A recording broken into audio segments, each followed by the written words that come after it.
Hello friends, KCC यानी केसरिया computer class के YouTube channel पर आपका एक बार फिर से स्वागत है। आपके special set practice GK, science और करंट अफेयर्स के इस सीरीज में बता देते हैं फ्रेंड्स कि ये सीरीज नंबर 49 है और 49 के पहले का टेस्ट का आपको वीडियो अगर देखना है तो यूट्यूब चैनल पर जाएंगे और केसरिया कंप्यूटर क्लास यूट्यूब चैनल को सर्च करके आप वहां पर सेट नंबर डाल के आप आसानी से इसका प्रत्येक सेट का रिवीजन आप कर सकते हैं, देख सकते हैं और उसको रीमेमोराइज एक बार फिर से कर सकते हैं। फ्रेंड्स, प्रत्येक सेट का, किसी भी सेट का अगर आपको पीडीएफ प्राप्त करना है तो आपको बता दें कि हमारे टेलीग्राम चैनल से आप जुड़ जाइएगा। टेलीग्राम चैनल का लिंक हम प्रत्येक वीडियो के डिस्क्रिप्शन में दे देते हैं, वहां से डायरेक्ट हमारे टेलीग्राम चैनल से आप जुड़ सकते हैं और पीडीएफ का आनंद ले सकते हैं। फ्रेंड्स, जो भी वीडियो हम यूट्यूब पर बनाते हैं उसका प्रत्येक का पीडीएफ के रूप में भी अवेलेबल हम क्वेश्चन को करवा देते हैं और क्वेश्चन को इस रूप में ही अवेलेबल करवाते हैं जो आपके आगामी प्रत्येक एग्जाम में, चाहे तो 12वीं बीपीएससी का पीटी का एग्जाम हो, बिहार एसएससी का पीटी और मेंस का एग्जाम हो और बिहार दरोगा के पीटी और मेंस का एग्जाम हो या रेलवे और एसएससी के एग्जाम का हो, उस लेवल में ही, उस स्तर में ही हम प्रत्येक क्वेश्चन को एनसीईआरटी बेस्ड के रूप में आपको रखने का प्रयास करते हैं। क्यों फ्रेंड्स? क्योंकि एनसीईआरटी बेस्ड हम इसलिए कहते हैं क्योंकि अब जो आपका रिसेंटली जो भी एग्जाम हो रहा है, आप भी जज किए होंगे, अगर एग्जाम दिए होंगे तो जो भी क्वेश्चन रहता है उसका 70% भाग जो होता है वो एनसीईआरटी के आधार पर ही क्वेश्चन आपसे पूछता है। तो हम तो आपको सजेस्ट करेंगे कि अगर बुक आप पढ़ते हैं तो केवल लुसेंट पढ़ने से आपका काम नहीं चलेगा। अब एनसीईआरटी को भी अपना बेस बनाइए और एनसीईआरटी क्वेश्चन को भी पढ़िए और खास करके साइंस पोर्शन को तो एनसीईआरटी का निश्चित पढ़िए। अगर एनसीईआरटी बुक आप नहीं पढ़ पाते हैं तो कम से कम एनसीईआरटी का ऑब्जेक्टिव टाइप क्वेश्चन जो होता है वो भी आप कम से कम एक बार रिवीजन कीजिए। और इसी सीरीज के तहत हम आपके एग्जाम को देखते हुए एनसीईआरटी का साइंस का सीरीज जो है, फिजिक्स, केमिस्ट्री और बायोलॉजी का, वो हम आपको यूट्यूब चैनल पर अवेलेबल करवा चुके हैं। तो आप वहां से भी रिवीजन आप साइंस के सीरीज का कर सकते हैं, फिजिक्स, केमिस्ट्री और बायोलॉजी का। अगर उसका पीडीएफ लेना है तो हमारे टेलीग्राम चैनल से हमसे आप कांटेक्ट करके आप पीडीएफ उसका 10-10 रुपए में आसानी से ले सकते हैं। वो 500 क्वेश्चन, 350 क्वेश्चन, 350 क्वेश्चन का एक कलेक्शन है जो फुल्ली तरीका से एनसीईआरटी बेस्ड है। आप या तो यूट्यूब चैनल पर फ्री में उसको रिवीजन कर लीजिए या तो उसका पीडीएफ भी आप 10 रुपया में ले सकते हैं। बड़ा इंपॉर्टेंट है फ्रेंड्स, ये आपको निश्चित तौर पर आपके एग्जाम के लिए बेनिफिट होगा। फ्रेंड्स, आपको बता दें कि केसरिया कंप्यूटर क्लास के यूट्यूब चैनल पर आप अगर अभी नए हैं तो इसे सब्सक्राइब कर लीजिएगा, क्योंकि भविष्य में, आपके फ्यूचर में बहुत सारा कंटेंट जो है, आपको बेस्ट तरीका का कंटेंट आपको इस यूट्यूब चैनल पर मिलने वाला है जो कि आपके एग्जाम के लिए काफी लाभदायक होगा। इसके अलावा अगर वीडियो आप लगातार देखते हैं तो जरूर इसे सब्सक्राइब कर लीजिएगा, लाइक कर लीजिएगा, क्योंकि आपका लाइक ही हमारा मनोबल बढ़ाता है। तो जरूर आप हमारा मनोबल बढ़ाइए, हम कंटेंट को आपके लिए समर्पित करते रहेंगे। चलिए फ्रेंड्स, हम आज के पहले क्वेश्चन को देखते हैं। हमारा आज का पहला क्वेश्चन है, किस योजना या कार्यक्रम का संबंध असम राज्य से रहा है? ऑप्शन है प्रोजेक्ट सद्भावना योजना, री है प्रोजेक्ट योजना, विद्यारथ स्कूल ऑन व्हील्स परियोजना। सभी परियोजनाएं जो है वो असम सरकार के द्वारा दी गई परियोजनाएं हैं या शुरू की गई परियोजनाएं। ध्यान देंगे, ये प्रोजेक्ट सद्भावना परियोजना जो है वो राज्य के शासन को चलाने के लिए राज्य सरकार के द्वारा लंबित जो भी फाइल है सरकारी दफ्तरों में, उसको जल्दी से जल्दी निपटारा करने के लिए प्रोजेक्ट सद्भावना योजना की शुरुआत असम सरकार के द्वारा किया गया। तो थोड़ा सा पॉइंट वाइज करके लिखते चलेंगे। राज्य शासन में सुधार करने के लिए, में सुधार हेतु लंबित फाइल का निपटारा करना ही इस परियोजना का मुख्य उद्देश्य है। दूसरा है रीहैब प्रोजेक्ट योजना। तो रीहैब प्रोजेक्ट योजना जो है वो मानव बस्ती जो होता है वहां पर हाथियों का प्रवेश, जैसा कि आप जानते हैं कि असम में हाथी प्रचुर मात्रा में पाया जाता है, तो हाथी जो है वो मानव के बस्तियों में जो प्रवेश कर जाता है और नुकसान बस्ती को पहुंचा देता है या मानव को भी खूब नुकसान हो जाता है, तो उससे बचने के लिए हाथी के मार्ग में मधुमक्खी का बेड़ा लगाकर हाथी को रोकने का प्रयास करने की एक परियोजना है जिसे रीहैब प्रोजेक्ट योजना कहा जाता है। तो ध्यान देंगे, थोड़ा सा लिख लेंगे कि मानव बस्ती में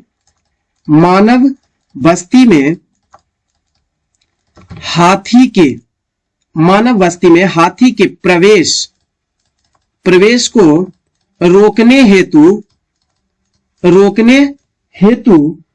हेतु मार्ग में, किसके मार्ग में? हाथी के मार्ग में मधुमक्खी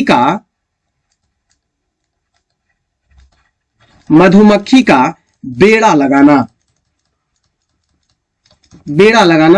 या कहेंगे बाड़ा लगाना, बाड़ा या बेड़ा एक ही बात है, लगाना। जबकि विद्या रथ स्कूल ऑन व्हील्स परियोजना जो है वो ध्यान देंगे, ये बड़ा इंपॉर्टेंट है। ये भी आर्थिक रूप से कमजोर जो विकलांग बच्चे हैं, इसमें भी थोड़ा सा लिख लेंगे, आर्थिक रूप से कमजोर विकलांग बच्चे को प्राथमिक स्तर का मुफ्त शिक्षा देना या असम सरकार का परियोजना के तहत किया गया है। क्लियर? तो आपका आंसर जो बनता है इनमें से सभी जो है वो असम सरकार की एक परियोजना है। एक और परियोजना का आप लोग ध्यान रखेंगे कि एक और परियोजना असम सरकार के द्वारा है, वो स्वनिर्भर नारी योजना। स्वनिर्भर नारी योजना जो है ये भी असम सरकार क्या एक योजना के तहत है, जिसके तहत कहा क्या गया है, जो भी ध्यान रखेंगे इसके तहत कि स्वदेशी महिला बुनकर जो है उसके द्वारा हाथ से बनाया हुआ हस्तकरघा वस्तुओं को प्रोत्साहन करने के लिए यह असम सरकार की एक परियोजना है। नेक्स्ट क्वेश्चन है, राष्ट्रमंडल यानी कॉमनवेल्थ गेम की स्थापना कब हुई थी? बड़ा इंपॉर्टेंट है। कॉमनवेल्थ गेम की स्थापना जो हुई थी वो 1926 ईस्वी में हुई थी। इसको 1826 में बाई मिस्टेक ऐसा हो गया तो 1926 इसको आप बना लेंगे। तो ऑप्शन आपका बनता है ऑप्शन नंबर सी। ध्यान रखेंगे फ्रेंड्स, राष्ट्रमंडल देश वैसे देश को कहा जाता है जो कभी ना कभी ब्रिटिश के अधीन रहा था, कभी ना कभी ब्रिटिश के अधीन रहने वाला जो देश है उसे ही राष्ट्रमंडल देश कहा जाता है, जिसकी स्थापना 1926 ईस्वी में किया गया था। ध्यान देंगे फ्रेंड्स कि राष्ट्रमंडल का मुख्यालय जो है वह ब्रिटेन की राजधानी लंदन में स्थित है, यूके की राजधानी लंदन में स्थित है। आप ये भी बात ध्यान रखेंगे कि राष्ट्रमंडल के सदस्य देशों की संख्या जो है वो वर्तमान समय में अगर देखा जाए तो 54 है, और सबसे नवीनतम यानी 54वां देश जो है वो है आपका, ध्यान रखेंगे, सबसे नवीनतम देश मालदीव है। मालदीव सबसे नवीनतम देश के अंतर्गत यानी 54वां देश के अंतर्गत राष्ट्रमंडल खेल का या राष्ट्रमंडल देश का सदस्य है। ध्यान देंगे, भारत जो है राष्ट्रमंडल देश में, भारत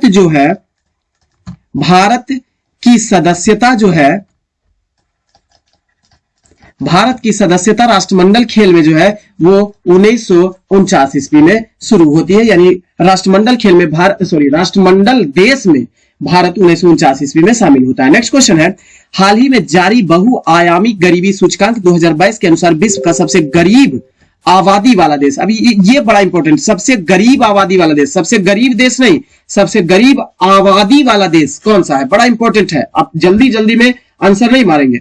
सबसे गरीब आबादी वाला देश की बात करता है। तो सबसे पहली बात समझेंगे, बहुआयामी गरीबी सूचकांक यह जारी किसके द्वारा किया जाता है? तो जारीकर्ता में भी आप ध्यान रखेंगे, इसका जारीकर्ता UNDP, United Nation Development Programme, and ध्यान रखेंगे OPHI नामक अंतरराष्ट्रीय संस्था के द्वारा इसे जारी किया गया है। ध्यान रखेंगे कि भारत जो है इस सूचकांक के तहत सबसे गरीबी आबादी वाला देश है, जिसमें गरीबी का संख्या जो है, संख्या में ध्यान रखेंगे तो 228.9 मिलियन लोग जो है गरीब में, आबादी जो है वो भारत में गरीब है। जबकि सेकेंड स्थान पर गरीबी आबादी वाला देश जो है वो आपका नाइजीरिया है। ध्यान रखेंगे कि आपको सबसे ज्यादा गरीब बच्चे की संख्या भी इस सूचकांक के तहत सबसे गरीब, क्वेश्चन हो सकता है पूछ दे, सबसे गरीब बच्चों की संख्या जो है वो भी कहां है? भारत में है। और प्रतिशत के बारे में 21.8% के रूप में दर्शाया गया है कि गरीब बच्चे जो है भारत में 21.8% गरीब बच्चे हैं। क्लियर? अब इसी आंकड़ा में यह भी कहा गया है कि सबसे तेजी से गरीबी कम करने वाला जो राज्य है भारत का सबसे तेजी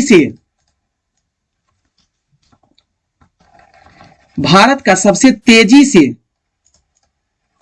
तेजी से गरीबी कम करने वाला, गरीबी कम करने वाला राज्य में इसी में आंकड़ा दिया गया है, तो ध्यान देंगे इसी में आंकड़ा दिया गया है, तो गरीबी कम करने वाला वो है पहला गोवा, दूसरा स्थान पर जम्मू कश्मीर है, जम्मू कश्मीर, तथा तीसरा में आंध्र प्रदेश है, आंध्र प्रदेश है। जबकि अगर इसी आंकड़ा का ध्यान देंगे तो राज्यों में अगर आ जाता है तो बिहार झारखंड जो है वो सबसे गरीब राज्य है। इसी आंकड़ा के तहत बिहार और झारखंड जो है सबसे गरीब राज्य है, इस बात का ध्यान रखेंगे। नेक्स्ट क्वेश्चन जो आपका है, निम्नलिखित युग्मों में से किस कथन पर विचार करना सॉरी आपका ग्रुपिंग में आंसर आपको देना है। यकृत यानी लीवर, इसका काम क्या होता है? तो इसका काम होता है पीत रस का स्रवण करना, ना कि पचे हुए भोजन का अवशोषण करना। तो इसको तो मिलान हो जाएगा इसके साथ, ये आंसर इसके साथ गलत हो जाएगा। क्षुद्र आंत मतलब होता है छोटी आंत, छोटी आंत। अब छोटी आंत का काम क्या होता है? तो पचे हुए भोजन का अवशोषण करना, यानी इसके साथ ये मैच होना चाहिए, ना कि पीत रस का स्रवण करना। इसका मतलब ये भी गलत हो जाएगा। तीसरा है बृहद्रात यानी बड़ी आंत, बड़ी आंत यानी लार्ज इंटेस्टाइन, यह जल एवं कुछ लवणों का अवशोषण करने का काम करता है। यह बात बिल्कुल सही है, तो ऑप्शन बनेगा केवल 3। नेक्स्ट क्वेश्चन है, इंटरपोल का मुख्यालय कहां स्थित है? सबसे पहले बात समझेंगे फ्रेंड्स कि इंटरपोल का मुख्यालय तो लियोन्स फ्रांस में स्थित है, फ्रांस लियोन्स में स्थित है। ध्यान देंगे इंटरपोल का पूरा रूप अगर ध्यान देते हैं तो इंटरनेशनल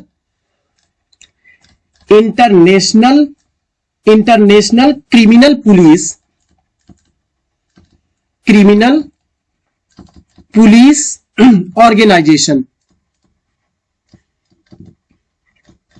ऑर्गेनाइजेशन इसका पूरा रूप होता है। अब ये ध्यान देंगे कि इंटरपोल जो है इसकी स्थापना कब हुई थी? तो इसकी स्थापना की अगर बात कर लेते हैं तो इसकी स्थापना 1956 ईस्वी में इसकी 1923 ईस्वी में इसकी स्थापना की गई थी। क्लियर? बाद में इसे, हालांकि जिस समय 1930 ईस्वी में इसकी स्थापना किया गया था, इंटरनेशनल क्रिमिनल पुलिस कमीशन के रूप में इसकी स्थापना किया गया था। क्लियर? जब इसकी स्थापना हुई थी इस समय इसे ध्यान देंगे इंटरनेशनल क्रिमिनल पुलिस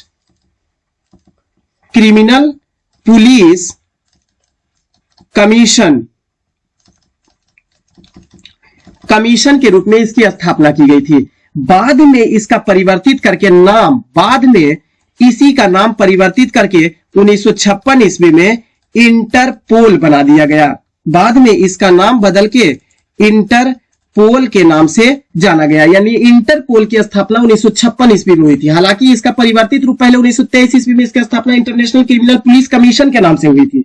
क्लियर? इस चीज का आप निश्चित तौर पर ध्यान देंगे। और भी ध्यान देंगे इसके सदस्य राष्ट्रों की संख्या, अगर सदस्य राष्ट्र की अगर यदि जो बात करते हैं तो इसके सदस्य राष्ट्रों की संख्या वर्तमान समय में जो है वो 194 सदस्य राष्ट्रों की संख्या है। अब ध्यान देंगे कि प्रथम अंतरराष्ट्रीय आपराधिक पुलिस कांग्रेस की स्थापना कब हुई थी? तो यह भी ध्यान देंगे, बड़ा इंपॉर्टेंट है। प्रथम अंतरराष्ट्रीय आपराधिक पुलिस कांग्रेस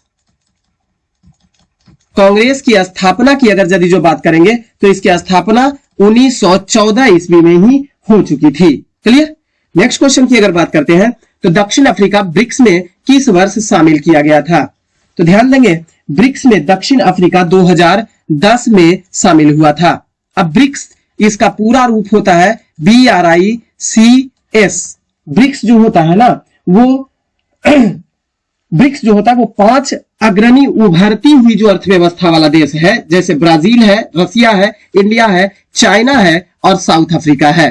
तो ध्यान देंगे ब्राजील, रसिया, इंडिया, इसके अलावा चाइना, इसके अलावा साउथ अफ्रीका, ये 5 उभरती हुई अर्थव्यवस्था वाला देश है जो जिसका एक समूह है ब्रिक्स। ब्रिक्स के स्थापना की अगर यदि जो बात किया जाए तो ब्रिक्स की स्थापना जो हुई थी वो 2009 में हुई थी, लेकिन इसका प्रथम शिखर सम्मेलन जो हुआ था, ब्रिक्स का प्रथम शिखर सम्मेलन की बात करते हैं तो वो रूस में हुई थी। रूस के एकातेरिनबर्ग में इसका प्रथम शिखर सम्मेलन होता है। तो स्थापना सबसे पहली बात लिखेंगे तो स्थापना इसका 2009 में होता है, और प्रथम सम्मेलन की अगर यदि जो बात करते हैं तो वो होता है 16 जून 2019 को। कहां होता है तो रूस में इसका पहला शिखर सम्मेलन एकातेरिनबर्ग में होता है। पहला शिखर सम्मेलन रूस के एकातेरिनबर्ग में इसका 16 जून 2009 को प्रथम शिखर सम्मेलन का आयोजन किया गया था। इस चीज का आप ध्यान रखेंगे। क्लियर। नेक्स्ट क्वेश्चन की अगर यदि जो बात करेंगे, किसकी शिक्षाओं से प्रेरणा लेकर फ्रांसीसी क्रांति हुई थी, तो ध्यान देंगे रूसों की शिक्षा से फ्रांसीसी क्रांति की शुरुआत की गई थी, जो ऑप्शन नंबर बी में है। फ्रांसीसी क्रांति फ्रेंड्स अगर पूछता है कि कब हुआ था तो फ्रांसीसी क्रांति सन 1789 ईस्वी में फ्रांसीसी क्रांति जो हुई थी वो लुई 16वां के शासनकाल में हुआ था। शासनकाल भी ध्यान रखेंगे तो लुई 16वां के समय में, या कहेंगे शासनकाल में, जिस समय लुई 16वां रूस का राजा हुआ करता था, उस समय फ्रांसीसी क्रांति की शुरुआत की गई थी। क्लियर। फ्रांसीसी क्रांति का राज्य क्रांति का नारा था, फ्रांसीसी क्रांति का जो नारा रहा उसको भी आप ध्यान देंगे तो स्वतंत्रता, समानता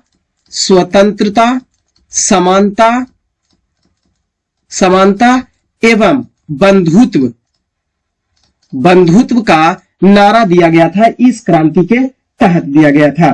क्लियर। अब फ्रांसीसी क्रांति में बाल्टियर, मोंटेक्यू एवं रूसो ने सर्वाधिक योगदान दिया था। कभी कभी क्वेश्चन पूछ देता है कि सर्वाधिक योगदान किसने दिया था, तो फ्रांसीसी क्रांति का जो योगदान रहा था, योगदान जो दिया था वो दिया था किसने, बाल्टियर ने दिया था, मोंटेक्यू ने दिया था और रूसो ने दिया था। बाल्टियर, रूसो और मोंटेक्यू ने दिया था। मोंटेक्यू ने सर्वाधिक योगदान दिया था। फ्रांसीसी क्रांति पहले ही बता दिए, और स्मॉल डेट भी अगर लिखना चाहते हैं तो 14 जुलाई 1789 ईस्वी को इसकी शुरुआत होती है। क्लियर। नेक्स्ट क्वेश्चन की अगर बात करेंगे तो राष्ट्रीय खेल दिवस किस तिथि को मनाया जाता है। राष्ट्रीय खेल दिवस प्रत्येक वर्ष 29 अगस्त को मेजर ध्यानचंद के जन्म दिवस के अवसर पर मनाया जाता है। ध्यान देंगे 21 जून को अंतरराष्ट्रीय योग दिवस के रूप में मनाया जाता है। इस चीज को आप ध्यान रखेंगे। नेक्स्ट क्वेश्चन की अगर यदि जो बात करते हैं तो Dada Saheb Phalke international film festival award 2022 का फिल्म ऑफ द ईयर पुरस्कार किसे चुना गया है। ध्यान देंगे ये Pushpa the rise, option number B में पुष्पा द राइज को चुना गया है। ध्यान देंगे फ्रेंड्स कि Dada Saheb Phalke international film festival पर थोड़ा सा हम लोग आंकड़ा को देखते हैं तो फिल्म ऑफ द ईयर का पुरस्कार पुष्पा द राइज को प्रदान किया गया है, जबकि शेर शाह को सर्वश्रेष्ठ फिल्म का जो अवार्ड है वो शेर शाह को प्रदान किया गया है। ध्यान देंगे सोरारई पोट्रू जो है ये 68वीं राष्ट्रीय फिल्म पुरस्कार का जो है सर्वश्रेष्ठ फिल्म रहा था। 68वीं राष्ट्रीय फिल्म पुरस्कार का सर्वश्रेष्ठ फिल्म रहा है। कब 2022 में सर्वश्रेष्ठ फिल्म रहा है। क्लियर। चौथे की बात करते हैं मिमी जो है इसके तहत सर्वश्रेष्ठ अभिनेत्री मिमी के लिए इस Dada Saheb Phalke international film festival में मिमी के लिए कृति सेनन को थोड़ा सा ध्यान देंगे तो सर्वश्रेष्ठ अभिनेता इस फिल्म फेस्टिवल के तहत सर्वश्रेष्ठ अभिनेता की अगर यदि जो बात करेंगे सर्वश्रेष्ठ अभिनेता की अगर यदि जो बात करते हैं तो सर्वश्रेष्ठ अभिनेता रणवीर सिंह को दिया गया है। और किस फिल्म के लिए तो फिल्म का नाम है 83 के लिए दिया गया है। जबकि सर्वश्रेष्ठ अभिनेत्री का अगर बात करते हैं, अभिनेत्री का अगर जो बात करते हैं तो कृति सेनन को प्रदान किया गया है। और किस फिल्म के लिए? तो फिल्म है मिमी के लिए इनको सर्वश्रेष्ठ अभिनेत्री का खिताब दिया गया है। अगर सर्वश्रेष्ठ इसी film Dada Saheb Phalke international film festival award 2022 की बात करें तो सर्वश्रेष्ठ निर्देशक, ये भी ध्यान रखेंगे, निर्देशक का खिताब जो दिया गया है वो केन घोष को दिया गया है, केन घोष को प्रदान किया गया है। नेक्स्ट क्वेश्चन की बात करेंगे, पुस्तक रघुवंशम की रचना किसके द्वारा किया गया है? तो रघुवंशम की रचना कालिदास के द्वारा किया गया है। ऑप्शन नंबर बी, कालिदास के द्वारा किया गया है। कालिदास के द्वारा बहुत सारा ग्रंथ की रचना किया गया है। ये कालिदास जो थे वो चंद्रगुप्त विक्रमादित्य या चंद्रगुप्त द्वितीय के नवरत्न में शामिल होते थे। क्लियर? जो भारतीय इतिहास के प्रथम ऐसे शासक हुए जिसके दरबार में नवरत्न होते थे। कालिदास, बराहमीर, धर्मपत्री, छनपक, अमर सिंह, शंकु, बेताल भट्ट, घटकरपर और भररुचि, ये चंद्रगुप्त द्वितीय या चंद्रगुप्त विक्रमादित्य के दरबारी नवरत्न में शामिल थे कालिदास। कालिदास के द्वारा कई पुस्तक की रचना किया गया था, जिसमें से कुमार संभवम, अभिज्ञान शाकुंतलम, मेघदूतम, विक्रमोवंशियम एवं ऋतु संहारम की भी रचना कालिदास के द्वारा किया गया था। जबकि कबीरदास की अगर यदि जो बात करते हैं तो कबीरदास ने बीजक नामक ग्रंथ की रचना की थी। बीजक की रचना कबीरदास के द्वारा किया गया था। कल्हन ने राज तरंगिनी नामक पुस्तक की रचना कल्हन के द्वारा किया गया था। पाणिनि की अगर बात किया जाए तो संस्कृत व्याकरण की प्रथम पुस्तक जो थी अष्टाध्यायी की रचना पाणिनि के द्वारा किया गया था। क्लियर? इसके अलावा इसमें रघुवंशम के अलावा भी ध्यान रखेंगे तो कुमार संभवम, इसके अलावा भी ध्यान रखेंगे कुमार संभवम, अभिज्ञान शाकुंतलम, इसके अलावा ध्यान रखेंगे मेघदूतम, इसके अलावा ध्यान रखेंगे विक्रमोवंशियम,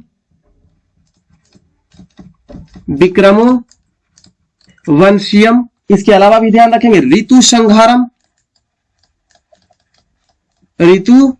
संहारम। ये सभी पुस्तक की रचना कालिदास के द्वारा किया गया था। नेक्स्ट क्वेश्चन है, कौन संघ सूची का विषय है? तो संघ सूची के विषय के अंतर्गत शामिल किया जाने वाला ध्यान रखेंगे तो छावनी क्षेत्र जो है, छावनी क्षेत्र में स्थानीय स्वशासन, इसके अलावा कृषि, आय से भिन्न आय पर कर, ये दोनों, ये भी दोनों शामिल किया गया है संघ सूची के अंतर्गत। क्लियर? तो आपका ऑप्शन बनता है इनमें से कोई नहीं या उपयुक्त में से एक से अधिक का आंसर होना चाहिए। ध्यान देंगे, आपको याद रखना है कि संघ सूची के अंतर्गत कुल 20 कितने विषय को शामिल किया जाता है। सूचियों की चर्चा जो है वो भारतीय संविधान के अनुसूची 7 में किया गया है। सूचियों की संख्या अनुसूची 7 में किया गया है। अब अगर संघ सूची में विषय की संख्या अगर यदि जो देखेंगे तो विषयों की कुल संख्या वर्तमान समय में संघ सूची में 98 विषय है। क्लियर? वर्तमान समय में। अब संघ सूची होता क्या है? तो इस संघ सूची पर कानून बनाने की शक्ति जो होती है वो केंद्र सरकार की होती है। कानून बनाने की शक्ति जो होती है की शक्ति केंद्र सरकार के पास होती है, केंद्र सरकार को होती है इस संघ सूची के तहत कानून बनाने की शक्ति। क्लियर? नेक्स्ट क्वेश्चन की बात करेंगे तो सूची 1 को सूची 2 से सुमेलित करना है। एक तरफ समस्थानिक दिया हुआ है, दूसरा तरफ जो है उसका अनुप्रयोग दिया हुआ है। तो समझेंगे इसका आंसर क्या होगा जो समझेगा। कार्बन जो है, जो जीवाश्म आयु को निकालने के लिए कार्बन का इस्तेमाल किया जाता है, कार्बन C14 टेक्निक का इस्तेमाल किया जाता है, तो इसका 2 मिल जाएगा। कोबाल्ट जो होता है वो कैंसर के उपचार के लिए कोबाल्ट का प्रयोग किया जाता है, तो इसका 3 हो जाएगा। आयोडीन जो होता है वो घेंघा के रोग के उपचार करने के लिए आयोडीन होता है, जबकि यूरेनियम जो होता है वो नाभिकीय रिएक्टर में ईंधन के रूप में इस्तेमाल किया जाता है। आंसर क्या आपका बनता है? 2, 3, 1, 4। 2, 3, 1, 4 ऑप्शन नंबर 1 में हो जाएगा। नेक्स्ट क्वेश्चन है, एक्सेल स्प्रेडशीट की मूल इकाई जहां पर डेटा एंट्री की जाती है वह क्या कहलाती है? तो ध्यान देंगे, डेटा एंट्री करी जाती है वहां पर उसे सेल के नाम से जाना जाता है। अब स्प्रेडशीट क्या होता है तो थोड़ा सा ये समझेंगे। तो स्प्रेडशीट जो होता है वो कंप्यूटर का एक प्रोग्राम होता है। क्या होता है? एक प्रोग्राम होता है स्प्रेडशीट, क्लियर, जिसमें डेटा को रॉ और कॉलम के रूप में सुरक्षित किया जाता है। इसके तहत, स्प्रेडशीट के तहत डेटा को रो एंड कॉलम में सुरक्षित किया जाता है, रखा जाता है, सुरक्षित रखा जाता है। यह होता है स्प्रेडशीट, क्लियर। टैब जो होता है वो एक बटन होता है जो कर्सर को आगे बढ़ाने के लिए होता है। कर्सर को आगे बढ़ाने वाला बटन होता है टैब, क्लियर। इनबॉक्स वह स्थान होता है जहां मैसेज सुरक्षित होता है, मैसेज सुरक्षित वाला स्थान होता है, क्लियर। नेक्स्ट क्वेश्चन की बात करेंगे तो भारत के संविधान के तहत निम्नलिखित में से कौन सा एक मौलिक या मूल अधिकार इसमें से नहीं है? तो समता एवं समानता के अधिकार की चर्चा अनुच्छेद 14 से लेकर 18 तक के किया गया है। स्वतंत्रता का अधिकार जो मूल अधिकार के अंतर्गत संबंधित, मूल अधिकार की चर्चा जो है वो भाग 3 में, और अनुच्छेद की अगर यदि जो बात करते हैं तो अनुच्छेद की अगर बात करेंगे तो 12 से लेकर 36 अनुच्छेद तक मूल अधिकार की चर्चा मिलती है, जिसमें स्वतंत्रता का अधिकार जो है वो अनुच्छेद 19 से लेकर 22 तक की चर्चा मिलती है। नागरिकता के अधिकार की चर्चा जो है वो किया गया है आपको भाग 2 में, नागरिकता के अधिकार भाग 2 में किया गया है। और अनुच्छेद की अगर यदि जो बात करते हैं तो अनुच्छेद नागरिकता के अधिकार की चर्चा भाग 2 में, और अनुच्छेद की अगर यदि जो बात करते हैं तो अनुच्छेद 5 से लेकर 11 तक का अनुच्छेद जो है, 5 से लेकर 11 तक का अनुच्छेद जो है वो नागरिकता के अधिकार से संबंधित है। यह मूल अधिकार के अंतर्गत शामिल नहीं किया जाता। शोषण के विरुद्ध अधिकार की अगर यदि जो चर्चा करते हैं तो यह अनुच्छेद जो होता है वो होता है 23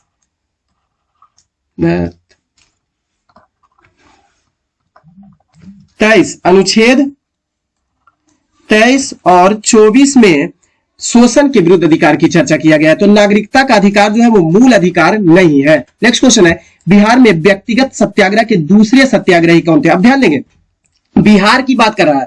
भारत में व्यक्तिगत सत्याग्रह के सत्याग्रही कौन थे? विनोबा भावे। व्यक्तिगत सत्याग्रह की शुरुआत विनोबा भावे के द्वारा 1940 ईस्वी में किया गया था, क्लियर। अब इसमें पूछा है बिहार में व्यक्तिगत सत्याग्रह के दूसरे सत्याग्रही कौन थे? तो सबसे पहली बात यह ध्यान देंगे आप कि दूसरे सत्याग्रही जो थे वह थे अनुग्रह नारायण सिंह, जो ऑप्शन नंबर डी में दिया हुआ है। थोड़ा सा ध्यान देंगे तो बिहार में व्यक्तिगत सत्याग्रह की शुरुआत जो हुई थी, बिहार में व्यक्तिगत सत्याग्रह की शुरुआत की अगर बात करेंगे तो 28 नवंबर 1940 ईस्वी को हुआ था। 28 नवंबर 1940 ईस्वी को बिहार में व्यक्तिगत सत्याग्रह की शुरुआत हुई थी, क्लियर। और व्यक्तिगत सत्याग्रह के प्रथम सत्याग्रही जो थे उसकी ओर ध्यान देंगे तो श्री कृष्ण सिंह जो थे वो फर्स्ट सत्याग्रही थे, फर्स्ट सत्याग्रही थे। इस चीज को भी ध्यान देंगे। अब इसी में क्वेश्चन आपका पूछता है कि व्यक्तिगत सत्याग्रह करती हुई महिला जो गिरफ्तार हुई थी, वो महिला जो गिरफ्तार हुई थी उसकी बात हम कर लेंगे। तो महिला की बात करेंगे तो प्रियवंदा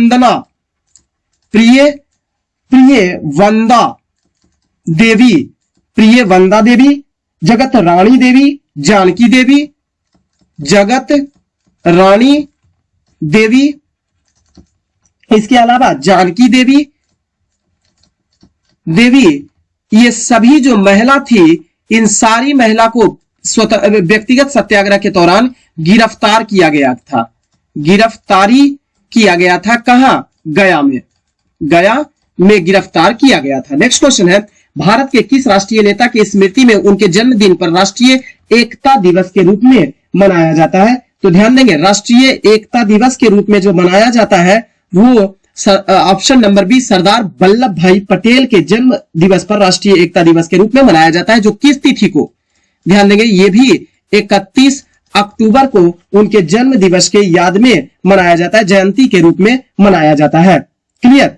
अब यह कब से इसकी शुरुआत, राष्ट्रीय एकता दिवस की शुरुआत जो हुई थी वो भी ध्यान रखेंगे तो 2014 से प्रत्येक साल 31 अक्टूबर को सरदार वल्लभ भाई पटेल की जयंती के अवसर पर मनाया जाता है। अब सरदार वल्लभ भाई पटेल जो थे वो स्वतंत्रता संग्रामी सेनानी थे, जिन्होंने प्रथम गृह मंत्री और प्रथम उप प्रधानमंत्री के रूप में भारत के लिए कार्य किया है। सरदार वल्लभ भाई पटेल को लौह पुरुष के नाम से भी जाना जाता है, ध्यान रखेंगे, लौह पुरुष के नाम से भी सरदार वल्लभ भाई पटेल को जाना जाता है, जो देशी रियासतों के एकीकरण में बहुत ही महत्वपूर्ण भूमिका निभाए थे। इनकी याद में ही स्टैच्यू ऑफ यूनिटी बनाया गया है, जो विश्व का सबसे ऊंचा प्रतिमा है सरदार वल्लभ भाई पटेल की। वो है 182 मीटर ऊंचा, जो बनाई गई है गुजरात में नर्मदा नदी के तट पर भरूच जिले में। नेक्स्ट क्वेश्चन है, पर्माकल्चर के संदर्भ में निम्नलिखित कथनों में से कौन सा कथन आपका सही है? तो पर्माकल्चर जो होता है यह एक ऐसी विधि है जिसमें सभी कृषि आगतों का उत्पादन खेत द्वारा ही किया जाता है। इसे पर्माकल्चर के नाम से भी जाना जाता है। क्लियर? अब ध्यान देंगे, यह पर्माकल्चर जो है, इस शब्द का प्रतिपादन किसके द्वारा किया गया था यह भी आप ध्यान रखेंगे। तो इस शब्द का प्रतिपादन 1978 ईस्वी में किया गया था डेविड होलमग्रेन के द्वारा। डेविड होलमग्रेन के द्वारा पहली बार पर्माकल्चर नामक शब्द का प्रतिपादन किया गया था। इस चीज को आप ध्यान देंगे। क्लियर? और यह अस्थाई कृषि में प्रयोग होने वाला एक शब्द होता है। नेक्स्ट क्वेश्चन की अगर बात करेंगे तो कौन सा एक देश G7 का सदस्य इसमें से नहीं है? तो ध्यान देंगे, स्पेन है जो G7 का सदस्य नहीं है। इसके अलावा, स्पेन के अलावा आपका ऑप्शन में रूस भी G7 का सदस्य नहीं है। तो आपका आंसर बनता है ऑप्शन नंबर ई। अब G7 दुनिया का 7 सबसे विकसित, अब G7 नाम ही से स्पष्ट है कि 7 सबसे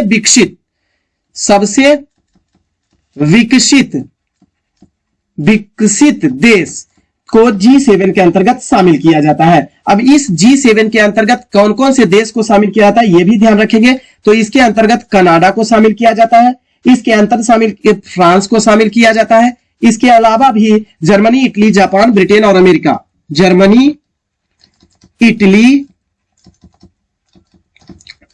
जापान,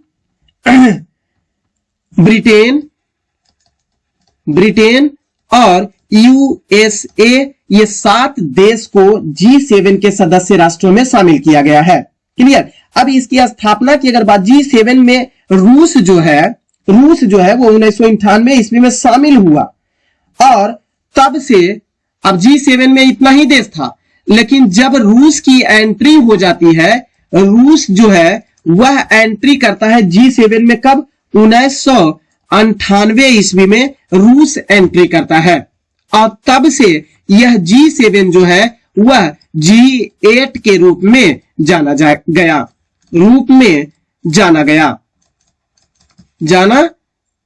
जाने लगा। क्लियर? इसी G7 को G8 के रूप में जाना जाने लगा। क्लियर है? फिर बाद में हालांकि 2014 में, अब 1998 ईस्वी में तो रूस शामिल हुआ, लेकिन 2014 ईस्वी में रूस को निलंबित कर दिया गया। निलंबित किया गया है। क्लियर? क्यों? क्योंकि रूस द्वारा क्रीमिया पर आक्रमण कर दिया गया था, जिसके कारण से इसको निलंबित कर दिया गया था। क्लियर? नेक्स्ट क्वेश्चन की अगर जो बात करेंगे, बाद में फिर थोड़ा सा और विस्तार अगर जो देखेंगे तो देखेंगे कि भूतपूर्व जो अमेरिकी राष्ट्रपति डोनाल्ड ट्रंप थे, G7 को G10 या फिर G11 नाम देने का विचार दिया था, जिसमें से भारत, रूस, ऑस्ट्रेलिया और दक्षिण कोरिया को भी शामिल किया जाना था, लेकिन वर्तमान समय में अभी शामिल नहीं हुआ है। क्लियर? नेक्स्ट क्वेश्चन की अगर बात करते हैं तो इसमें आपका आंसर बनेगा इसमें से कोई नहीं या एक से अधिक। नेक्स्ट क्वेश्चन है, कौन सा एक जीविका खेती का उदाहरण है? तो जीविका जो है वो खेती के उदाहरण के अंतर्गत समझा जाता है, वो है स्थानांतरी जुताई खेती का एक उदाहरण होता है। जो स्थानांतरी जुताई खेती जो है उसका एक उदाहरण होता है जीविका की खेती या जीवन निर्वाह कृषि के रूप में जाना जाता है। नेक्स्ट क्वेश्चन है, निम्नलिखित युग्मों में से कौन से सुमेलित है इसमें से? तो तो सुमेलित वाला ऑप्शन कौन इसमें से है? जो ध्यान देंगे आपको ग्रुपिंग के रूप में आंसर देना है। इडुक्की जो है वो उष्मीय शक्ति के लिए है, गलत बात है। सबरीगिरी जो है वो जल विद्युत परियोजना के लिए है, बिल्कुल सही है।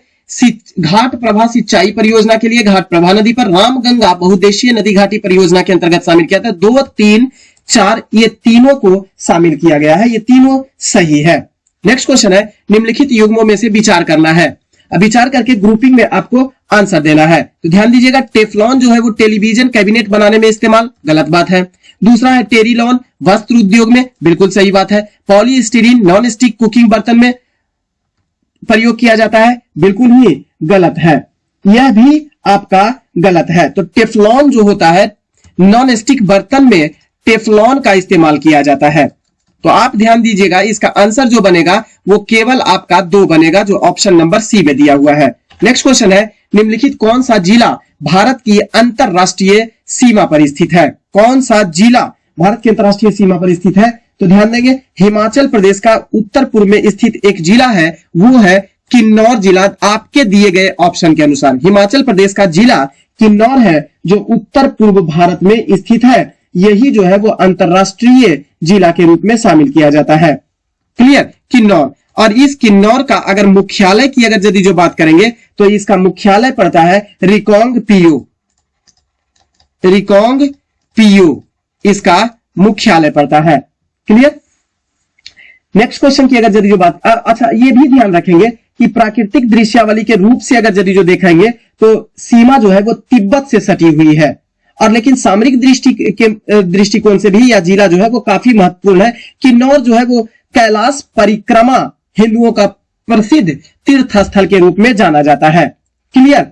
किन्नौर जो नाम पड़ा, इसका किन्नर का शाब्दिक अर्थ होता है आधा किन्नर और आधा ईश्वर, तो इसी के नाम पर इसका नाम किन्नौर पड़ा है। नेक्स्ट क्वेश्चन है, 1925 ईस्वी में बिहार उड़ीसा सरकार के मुख्य सचिव इसमें से कौन रहे थे? तो ऑप्शन ए श्री हेमंत रहे थे। नेक्स्ट क्वेश्चन है, भारतीय संविधान में कितने मूलभूत कर्तव्य को दर्शाया गया है? तो पहली बात ये ध्यान देंगे कि भारतीय संविधान के मूल संविधान में किसी भी प्रकार का मूल कर्तव्य की चर्चा नहीं किया गया था।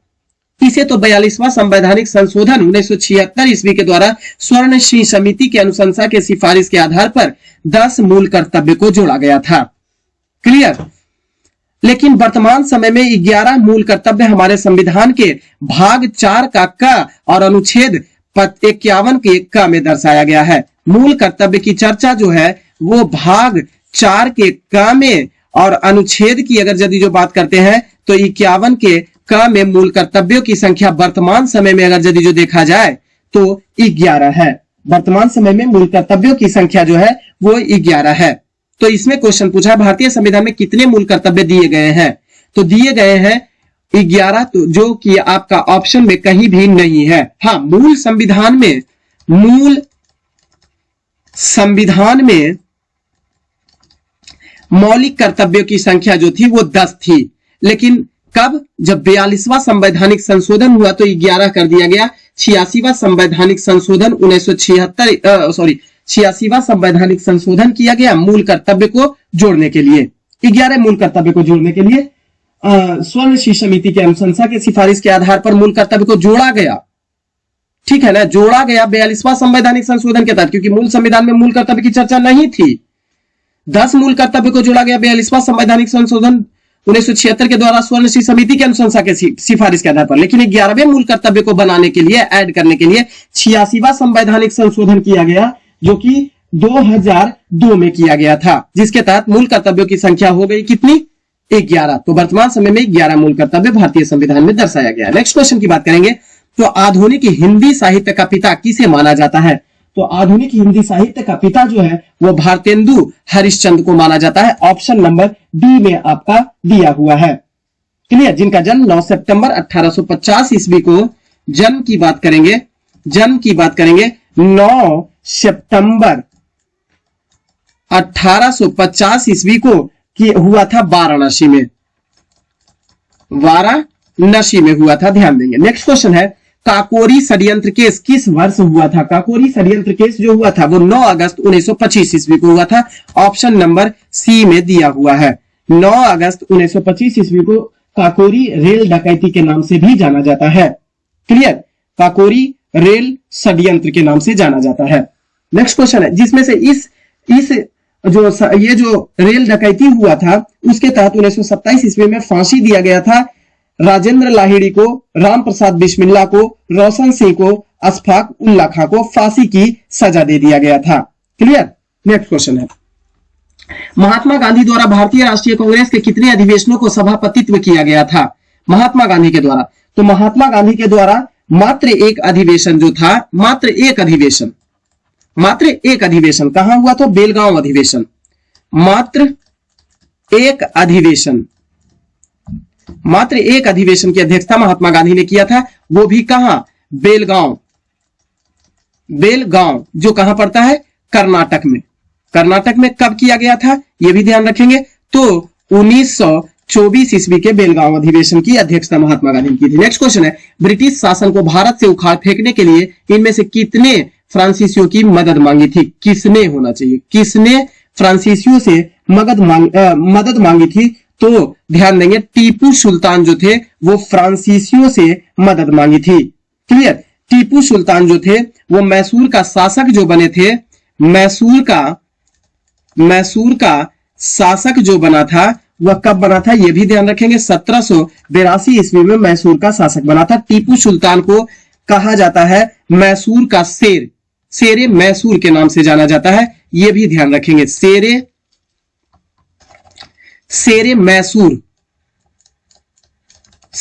मैसूर के नाम से टीपू सुल्तान को जाना जाता है। क्लियर। चतुर्थ आंग्ल मैसूर युद्ध में 1799 ईस्वी में चतुर्थ आंग्ल मैसूर युद्ध हुआ था जिसमें टीपू सुल्तान की मृत्यु हो गई थी। नेक्स्ट क्वेश्चन है, राजगृह वैशाली और पाटलिपुत्र में निम्नलिखित में से क्या एक समानता है? तो ध्यान देंगे, स्थार विधियों का पाली धर्म सूत्र वहां संकलित हुआ था। ऑप्शन आपको देखना है, ऑप्शन की ओर ध्यान देना है, यह बात गलत है। अशोक के प्रमुख शिलालेख वहां पाए गए हैं, गलत है। ये सभी स्थान ऐसे हैं जहां बौद्ध संगति आयोजित की गई थी, यही समानता है सभी में। अब ध्यान देंगे, राजगृह में पहली बौद्ध संगति हुई थी, फर्स्ट बौद्ध संगति राजगृह में हुई थी, द्वितीय बौद्ध संगति वैशाली में हुई थी और तृतीय बौद्ध संगति जो हुई थी वो पाटलिपुत्र में आयोजित किया गया था। क्लियर। राजगृह में प्रथम बौद्ध संगति, केवल बोल देंगे राजगृह में प्रथम बौद्ध संगति जो हुआ था वो ध्यान देंगे तो अजातशत्रु के शासनकाल में 483 ईसा पूर्व में हुआ था और जिसके अध्यक्ष थे Mahakashyap.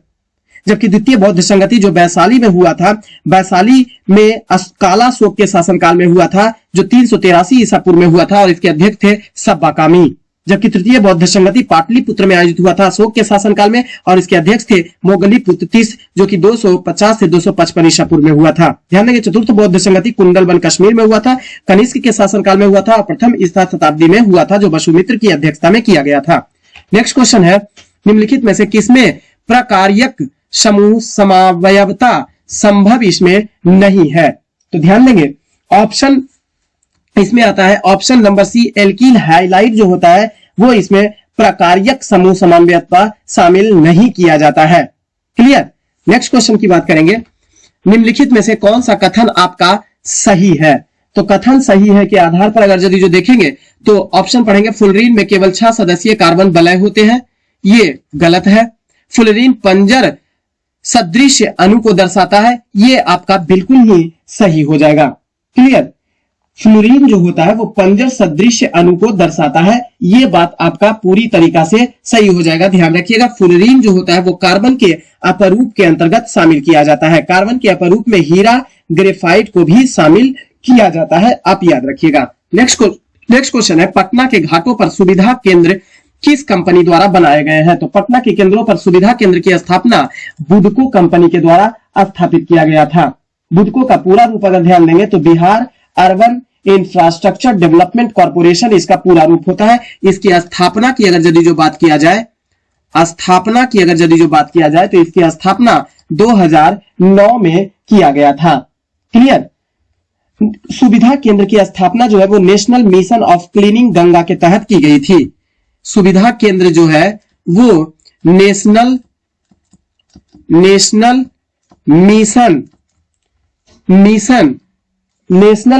Of cleaning Ganga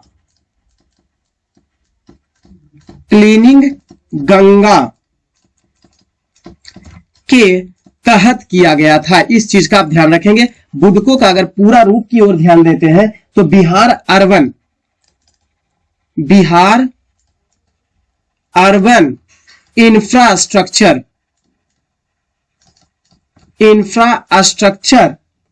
development corporation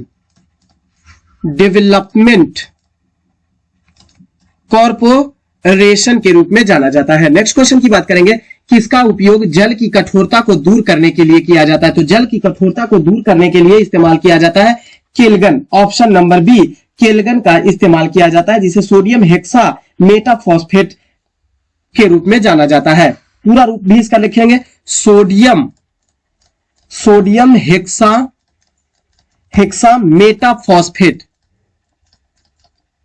मेटाफॉस्फेट के रूप में भी इसे जाना जाता है। इसका प्रयोग जल की कठोरता को दूर करने के लिए इस्तेमाल किया जाता है। नेक्स्ट क्वेश्चन की बात करेंगे, तो मदर टेरेसा के द्वारा स्थापित धर्म संघ कहलाता है।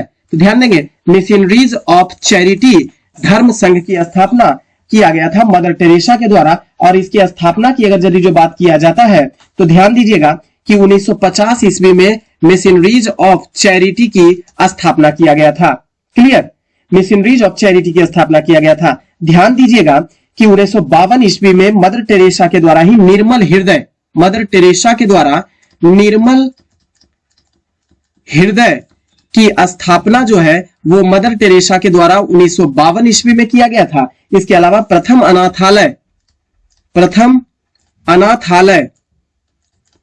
अनाथालय की स्थापना मदर टेरेसा के द्वारा 1953 ईस्वी में स्थापित किया गया था, जो किसके लिए? सतत सेवा कार्य के लिए स्थापित किया गया था। और मरणासन्न लोगों के लिए निर्मल हृदय, यह मरणासन्न लोगों के लिए, और यह भी प्रथम अनाथालय ऐसे लोगों को जिसकी जरूरत पड़ जाती है वैसे लोगों के लिए यह स्थापना किए थे। बाद में जाकर मदर टेरेसा को सन 1979 ईस्वी में इन्हें शांति नोबेल पुरस्कार प्रदान किया गया था। बाद में जाके फिर एक साल के बाद 1980 ईस्वी में भारत रत्न प्रदान किया गया था मदर टेरेसा को। ध्यान रखिएगा, मदर टेरेसा जो थे वो यूगोस्लोवाकिया के अल्बानिया शहर के थे। यूगोस्लोवाकिया के अल्बानिया के रहने वाले थे। नेक्स्ट क्वेश्चन है, मानसिक रूप से विकलांग हेतु राष्ट्रीय संस्थान निम्नलिखित में से कहां अवस्थित है? तो मानसिक रूप से विकलांग लोगों के लिए मानसिक रूप से विकलांग हेतु राष्ट्रीय संस्थान जो है वो ऑप्शन नंबर ए हैदराबाद में स्थित है। ध्यान दीजिएगा, इसकी स्थापना जो है वो किया गया था 1984 ईस्वी में इसकी स्थापना की जाती है। क्लियर। नेक्स्ट क्वेश्चन है, 33वें ओलंपिक खेल 2024 का आयोजन कहां किया जाएगा? बड़ा इंपॉर्टेंट क्वेश्चन है। 33वां ओलंपिक खेल 2024 जो है वह आयोजित किया गया।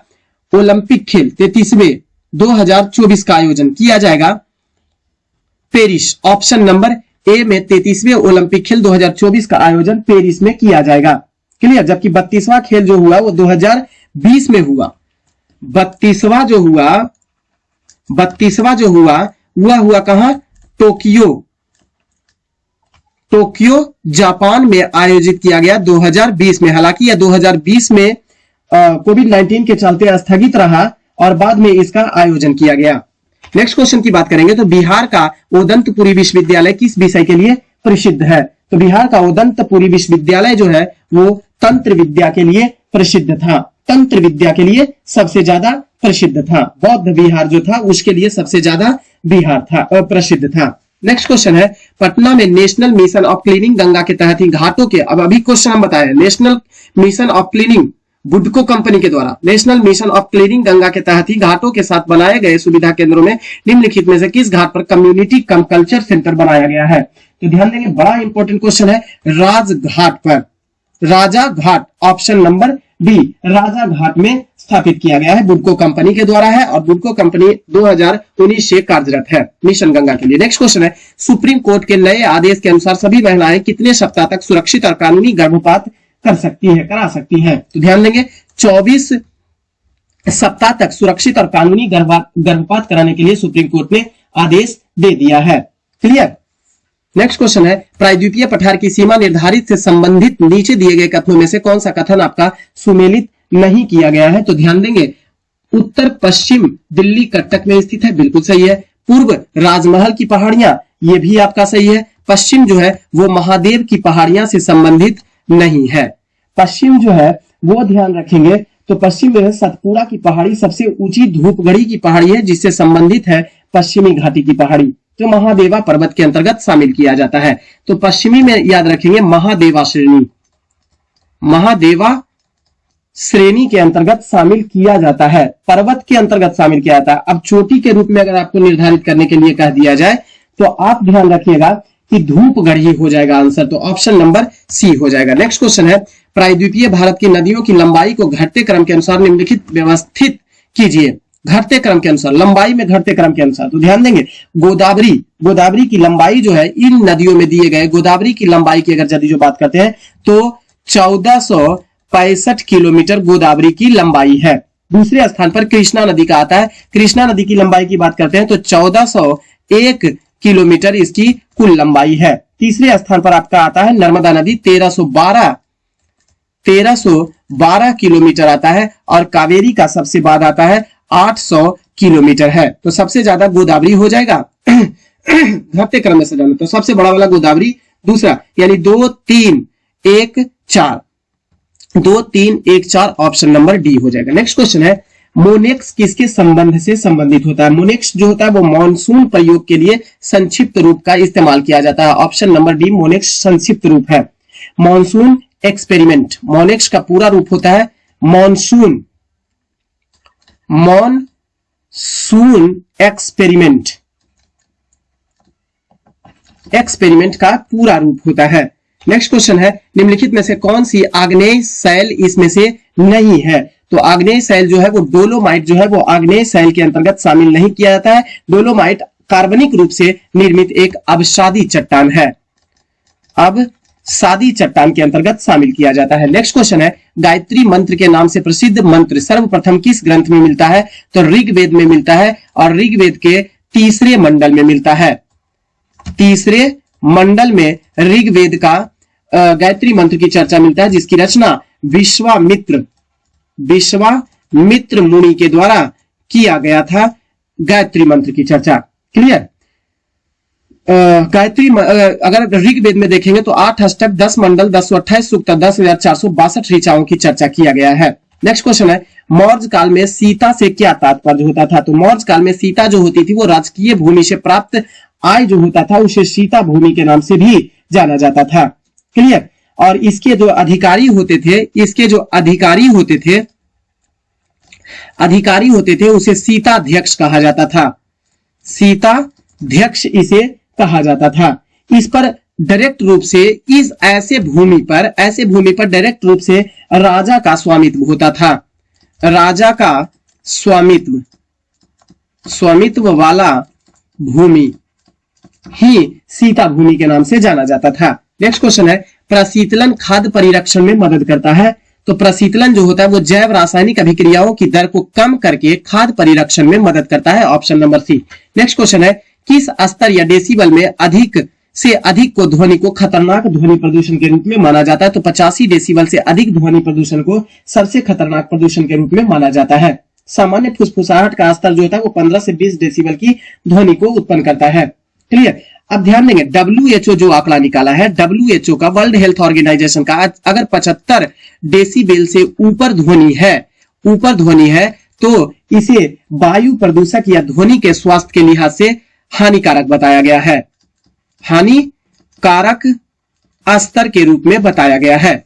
नेक्स्ट क्वेश्चन है, राम सेतु एडम्स ब्रिज जिसे कहा जाता है यह कहां से शुरू होता है? तो धनुष कोटि से यह शुरू होता है। Option number D. और इसकी अगर लंबाई की बात किया जाए तो 48 किलोमीटर यह लंबा जाता है राम सेतु। नेक्स्ट क्वेश्चन है, इनमें से कौन सा व्यक्ति ने बुकर पुरस्कार 2022 जीता है? तो बुकर पुरस्कार 2022 जीतने वाले जो है वो शेहान करुणातिलका को जाना जाता है। बुकर पुरस्कार जो श्रीलंका के हैं, ध्यान देंगे श्रीलंका के हैं, शेहान करुणातिलका। क्लियर। और इनका किस उपन्यास के लिए दिया गया है? तो यह भी ध्यान रखेंगे, the 7 moons the seven moons of Maali एल्मीडिया